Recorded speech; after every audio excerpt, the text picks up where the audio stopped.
ముఖ్యమంత్రి వైఎస్ జగన్మోహన్ రెడ్డి తనకు భద్రత సరిగా కల్పించడం లేదు అని చెప్పడం సిగ్గుచేటని కర్నూలు ఎంపీ బస్తిపాటి నాగరాజ్ అన్నారు. కర్నూలు ఎంపీ కార్యాలయంలో ఆయన మీడియా సమావేశం నిర్వహించారు.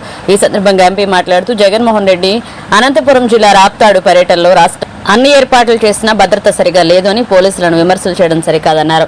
అసత్య ప్రచారాలను మాజీ ముఖ్యమంత్రి జగన్మోహన్ రెడ్డి మానుకోవాలని ఎంపీ హితవు పలికారు. గత ప్రభుత్వంలో ప్రతిపక్ష నాయకులకు ఎలాంటి భద్రత కల్పించలేదని, ప్రస్తుతం కూటమి ప్రభుత్వం జగన్మోహన్ రెడ్డి పర్యటనలకు పూర్తి స్థాయిలో భద్రత కల్పిస్తున్న జగన్మోహన్ రెడ్డి విమర్శలు చేయడం ఏమిటి అని ఆయన అన్నారు.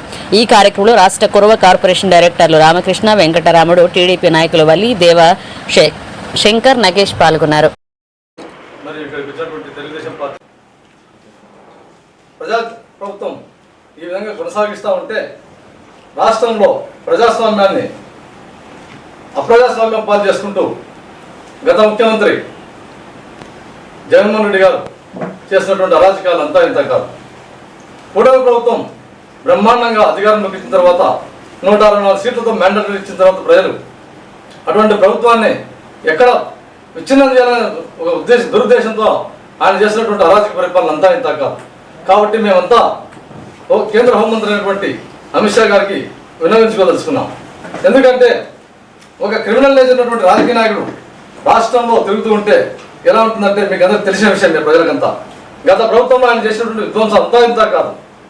అటువంటి ఒక క్రిమినల్ నేరగాడు జగన్మోహన్ రెడ్డి గారు ఈరోజు మళ్ళీ ఆ క్రిమినల్ ఆలోచనలతో ప్రజలను గాడి తప్పించి ఏ విధంగా వీళ్ళను మభ్యపెట్టి మళ్ళా రాష్ట్రంలో శాంతి భద్రతలను, లా అండ్ ఆర్డర్ను ఇబ్బంది పెట్టాలని చెప్పేసి ఆయన రకరకాలుగా ప్రజలను అపోహలకు గురి చేస్తూ ఉన్నాడు. అందులో భాగంగా ముఖ్యంగా ప్రొఫెషనల్ రాజకీయ నేరగాడైనటువంటి జగన్మోహన్ రెడ్డి తాను చేసినటువంటి పాపాలను ఎదుటివారిపై మోపడంలో సిద్ధహస్తుడైన మీకు అందరికీ తెలిసిన విషయమే. ఎప్పుడు కూడా ఆయన ఏ రోజు కూడా 5 సంవత్సరాల ఆయన పరిపాలనలో ఏ ఒక్కరోజు కూడా ఆయన వచ్చి కనీసం ఈ ప్రెస్ మీట్ ముందర కూర్చొని ఒక్కరోజు కూడా ప్రెస్ మీట్ పెట్టినటువంటి దాఖలాలు లేవైనా 5 ఏళ్ల పరిపాలనలో కూడా. అయితే 2019 ఎన్నికల కంటే ముందర మీకు అందరికీ, రాష్ట్ర ప్రజలకి అందరికీ తెలిసిన విషయమే, వివేకానంద రెడ్డి యొక్క హత్య ఏ విధంగా జరిగింది, ఆ తర్వాత సిబిఐ ఎంక్వైరీ నుంచి ఆయన ఏ విధంగా తప్పుకున్నాడు, ఎంక్వైరీ అడిగింది ఆయన్నే, తర్వాత వద్దని చెప్పినటువంటి వ్యక్తి ఆయన్నే, వాళ్ళ చిన్నాయనే కేసుని ఆయన 5 సంవత్సరాల పరిపాలన కూడా దానికి పరిష్కారం చూపించినటువంటి ఘోరమైనటువంటి ముఖ్యమంత్రి ఎవరన్నారంటే అది జగన్మోహన్ రెడ్డి గారికి సాధ్యం. ఎందుకంటే వాళ్ళ సొంత చిన్నాయన గురించి వాళ్ళ సొంత చెల్లెళ్ళు పలు వేదికలకి మాకు న్యాయం చేయండి, మాకు న్యాయం చేయండి అని చెప్పంటే కూడా 5 సంవత్సరాల పరిపాలన న్యాయం చేయలేకపోయాడు. అటువంటి ఆయన గత ప్రభుత్వంలో రాష్ట్ర ప్రజలను ఎంత మోసగించడం మీరు ఒక్కసారి అర్థం చేసుకోండి. మళ్ళీ ఈరోజు కూటమి ప్రభుత్వం వచ్చిన తర్వాత సంవత్సరంలో ఎంతో బ్రహ్మాండంగా ప్రజల మద్దతును కూడగట్టుకొని అభివృద్ధి దిశగా, సంక్షేమ దిశగా అడుగులు వేస్తూ ఉంటే ఆయన మళ్ళీ ఈరోజు రోడ్డుపైకి ఎక్కి ఆ ముసుగులో ప్రజలను తప్పుదోవ పట్టించాలని చెప్పేసి ఆయన ఏ విధంగా చేస్తున్నారో ప్రజలంతా ఒకసారి గ్రహించాలి ఇక్కడ.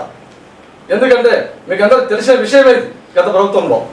కాబట్టి ఎందుకంటే ఆయన ఎప్పుడైనా సరే ప్రభుత్వం సంక్షేమం దిశగా, అభివృద్ధి దిశగా సాగుతూ ఉంటాయి ఏమంటే డైవర్ట్ పాలిటిక్స్ చేసేటువంటి నేచర్ కలిగినటువంటి క్రిమినల్ నేచర్ ఉన్నటువంటి వ్యక్తి జగన్మోహన్ రెడ్డి గారు. ఆయన ఏం చేశాడు, లాస్ట్ టైం కూడా ఉలగరా ఇది చిన్న ఇష్యూ పెట్టుకొని దాని తర్వాత దాన్ని పెద్దగా చేసి రాష్ట్ర ప్రజలు దాన్ని ఏదో అంగరంగ వైభవంగా ఆయన ఏదో జరిగినంత దాన్ని చేస్తూ ఆ రోజు కూడా ఆ విధంగా చేసి అధికారంలోకి ఇచ్చినటువంటి వ్యక్తి జగన్మోహన్ రెడ్డి గారు. కాబట్టి ఈరోజు మళ్ళీ ఆయన ఎటువంటి అంటే ప్రతిపక్ష హోదా కూడా రాలేదు, ఆయన కనీసం ప్రతిపక్ష హోదా కూడా ఆయనకి ఇవ్వలేదు.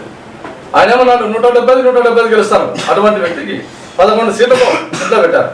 ఇంకొక 2 సీట్లు కానీ తగ్గింటే ఆయన ఏవైతే కళలు కన్నాడో నవరత్నాలు అని చెప్పేసి నవరత్నాలు మూట కట్టి పెట్టేవారు. కానీ ప్రతిపక్ష హోదా లేకపోగా మళ్ళీ అసెంబ్లీ కన్నా వచ్చి ప్రజల తరఫున ప్రజల పక్షాన గొంతు వినిపించాలి కదా ఆయన వాణి. కానీ ఎక్కడ కూడా ఏ రోజు కూడా అసెంబ్లీకి రాకుండా ఆయన యొక్క ఎందుకు ప్రజల నుంచి అసెంబ్లీకి ఆయన ఎన్నికైనప్పుడు ప్రజల తరఫున వచ్చి కూర్చోవాలి కదా, వచ్చి ప్రజా సమస్యల మీద ఆయన ఒకసారి గలం ఇప్పకుండా ఆయన రోడ్లు పట్టుకొని తిరుగుతుంటే కూడా గత ప్రభుత్వంలో మా ముఖ్యమంత్రి అయినటువంటి చంద్రబాబు నాయుడు గారికి ఆయన ఏమాత్రం కూడా రక్షణ ఇవ్వలేదు. ఆ రోజు మీకు అందరికి తెలిసిన విషయమే. ఎన్నోసార్లు అంగంలోనే దాంట్లో అయితేనేమి, ఆత్మహత్య సంఘటనలు అయితేనేమి, ఎన్నో విషయాలు ఆయన చంద్రబాబు నాయుడు గారు ప్రచారానికి పోతే కూడా రాళ్ళు వేయించినటువంటి దాఖలాలు వేసి వాళ్ళని రోడ్డుపై